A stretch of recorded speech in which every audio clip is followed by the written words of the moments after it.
Our principals and our teachers and our school-based leaders are certainly advocating for. In terms of a timeline, I think it's just about when's the best time to do it.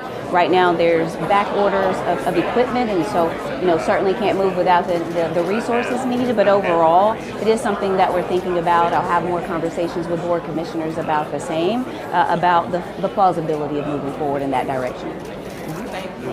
Taylor, Channel 5. How big of an impact do you hope this hiring blitz have on the schools? Sure. So just in speaking with you last week, we were able to make about 156 offers to bring our vacancy rate to about 399 or so from that 557, 552. And so hiring blitz like this is something that I wanted to do to make available the opportunities that we've been talking about.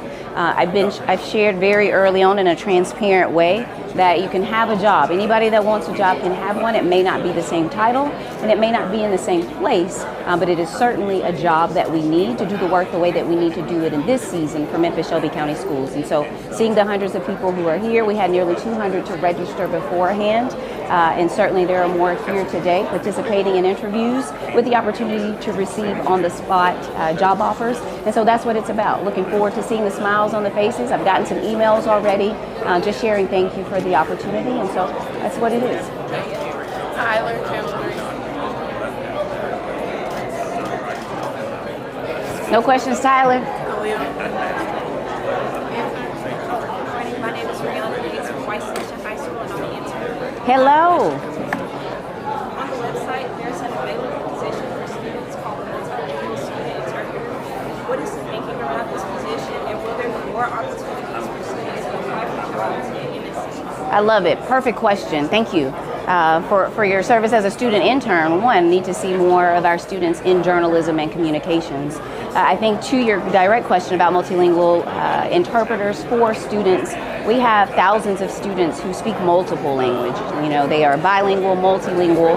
They have a lot to offer the district, and so paying individuals for their service is certainly who we are. I have to remind the team often that we are an employer as well, and so we can make the hires and students can be our employees.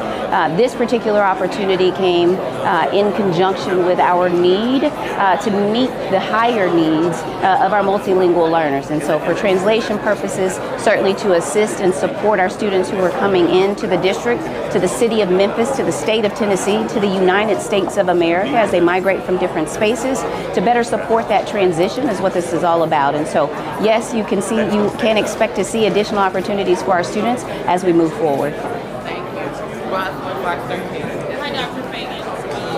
TCAP results were released yesterday, the preliminary results. We know that you have a strategic plan. We can share the plan because we did see a slight improvement. What is your strategic plan to increase those scores? Sure. So as we think about community schools and what that means to provide the types of supports that are in depth for our schools and our leaders and what they need.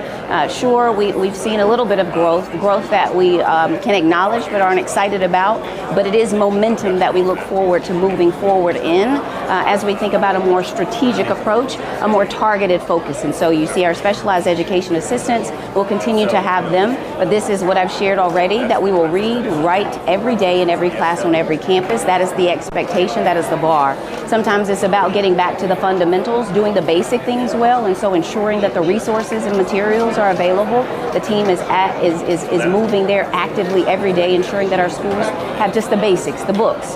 And certainly in terms of a more focused approach, it's about providing certified teachers. And so you see the hiring blitz here to provide instructional coaches so that we can both elevate and accelerate what we have right now, but also ensuring that we have qualified instructors before our students, because qualified instructors are who we need to bring the level of performance for our students up. But it's also about climate and culture and ensuring that the environment is healthy. And so you see family engagement liaisons, attendance liaisons, and so fully wrapping our schools with the supports that they need is the approach that we believe, and we're fully confident that will work and get us some greater gains on the other side.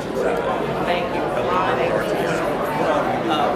What's the latest board consensus on job cuts and restructuring after they put it on pause earlier this year?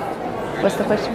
Repeat your question. What is the consensus, board consensus, on job cuts and restructuring after they feel paused? Sure. So the board has done what we've been doing since I arrived, and that's having multiple conversations. I think the opportunity for them to go deeper and gain deeper understanding is what has taken place through this pause here. I remain resolute in what I've put forth and confident that we'll get a budget passed as presented. The board is fully aware that some shifts need to be made. They've had the opportunity to review each personnel's name and department and get a deeper understanding of why this type of change is necessary, and more importantly, why it's necessary now. And so I have not wavered in what I've presented. I have been very transparent about where we are and certainly confident that the supports that are necessary for those personnel who are transitioning, we've been able to provide that as well, as you see here with our first hiring blitz. Thank you. We have one more intern, Caleb. Hey there, Caleb. Actually, I just graduated from this high school, and I want to know From where? beyond the specific job descriptions, are there any particular qualities or skills you're looking for in your staff that might not be? Caleb, with the question of the day, I love it. Good question, great question. Yes, looking for solutions-oriented thinkers, folks who can get us through a window when the door is closed, looking for game changers who are committed to this district, committed to the long haul, and committed to each moment and the work that it takes to move us forward. I'm looking for those who aren't afraid to champion bold ideas, even when you have to take the kicks in the faces that I've taken. This is what it's about. It's about kids. I'm looking for people who like children, who love people, and more importantly, who are passionate about education, the transformative power of the same, and what it means to collaborate and do this work in the most elevated way. Because when I say that we will be an exemplar for the state of Tennessee and we will be a model for the nation, then the individuals, the visionaries, the leaders who want to come along and do the work alongside of us must also believe in the same. All right, thank you all. All right, thank you. Dr. Feagins.